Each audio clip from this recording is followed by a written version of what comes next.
Hello guys, hello, this is for Aries.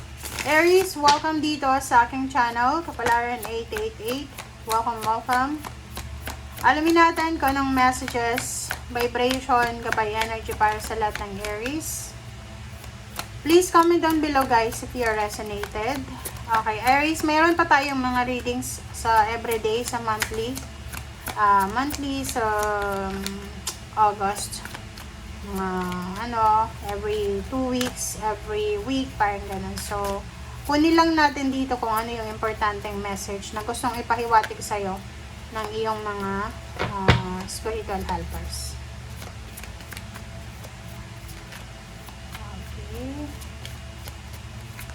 Okay. Aries, the thinking man, 6 chakra archangel Metatron, and action. MG. Okay, Aries, nakikita mo ba yung nakikita ko? This one is 4610. Conclusion, this is for balance, and this is action. So, ang sabi ng Baraha, makinig ka ha. Ito Aries. Sinasabi ng Baraha, marami kang gustong gawin. Marami kang iniisip na gawin. Okay? Marami kang gustong actions, movement na gusto mong gawin. Sinasabi ng Baraha sa'yo, maging matalino ka daw. Kasi si Archangel Metatron, ginagamit niya talaga yung logic niya, yung utak niya, yung isip niya.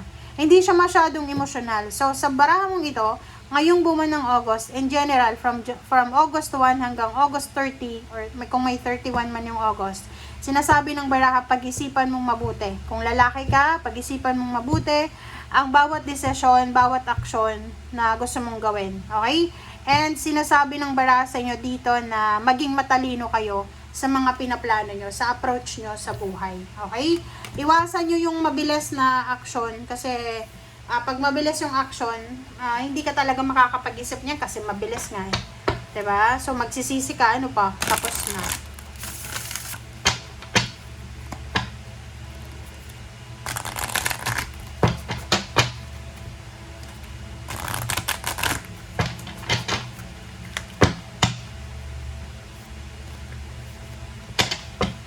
Okay, Aries. Number 2, number 6, events and consciousness. This is Emperor, guys. So, sinasabi ng Baraha sa'yo dito na yon. Maybe you are planning to get married, plano mong magpakasal, maghiwalay, makipaghiwalay, magkaroon ng bagong relationship, or gusto mong makipag-break up. So, sinasabi ng Baraha na to, kailangan mo talagang pag-isipang mabuti. Okay? You need to be strong, you need to be courageous, sa lahat ng mga planong, parang eto yun kung may asawa ka, may relationship ka, boyfriend, girlfriend, hindi mo alam kung tama ba tong desisyon na magpakasal ka na, or yung iba naman is makipaghiwalay. Okay. Kailangan mo daw i-analyze yung situation. Kailangan mong pag-isipang mabuti ang lahat ng mga decision making mo. Sa nakikita ko sa'yo dito, may mga past experiences ka, past lessons na posibleng magbabalik para iparating sa'yo, Aries, na mali yung ginagawa mo. Okay? So, kung may mga past traumas kayo, past trauma and past pain and heartaches, gamitin nyo yon para sa pag-decision nyo sa ngayon Kasi like for example, sa relationship, kung hindi nag-work yung dati mong relationship, tapos ngayon, may bago kang relationship, dapat kung anong natutunan mo sa past na nag-failed na relationship, gamitin mo yon. Okay? As, step 1. Okay? So, sabi ng Baraha sa'yo, ihanda mo yung sarili mo because you will receive a letter, a message, a confirmation. Importante to na pwedeng makatulong sa'yo, pwedeng scholarship, mga free trainings or free seminars or free schooling. Okay? Nakikita ko rin sa'yo dito na there's a happy occasion or isang celebration, family celebration na posibleng makakatulong sa'yo. Lalo na kung na-stress ka, nade-depress ka, or feeling sad or lonely. So, yun, may mga this month of August, may mga rason para maging masaya ka, Aries. Okay? Huwag kang magmukmuk dyan.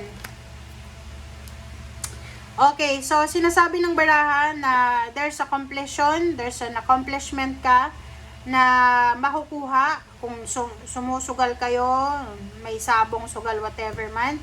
Sinasabi na this maybe second week of August, you are super lucky. And nakikita ko na may progress sa kung ano man yan na ginagawa mo. Okay? Like for example, healthy lifestyle yan. So, gusto mo maging healthy, healthy lang yung kinakain mo, natutulog ka ng maaga, kumakain ka ng tama. So, sa nakikita ko sa'yo dito, malaking pagbabago, malaking progress ang posibleng darating sa'yo.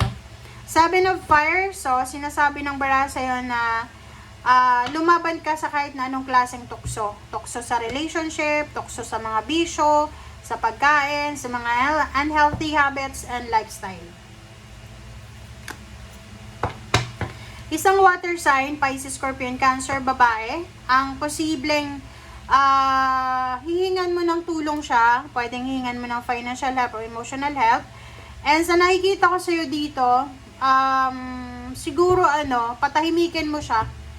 Sinasabi ng bara sa'yo dito na kung may mga problema kayo sa buhay, huwag niyong idadamay kung sino man siya. Kasi pwedeng nanay mo yan, tiyahin, lola, or asawang babae kung lalaki ka. Huwag mong idadamay. Okay? Justice.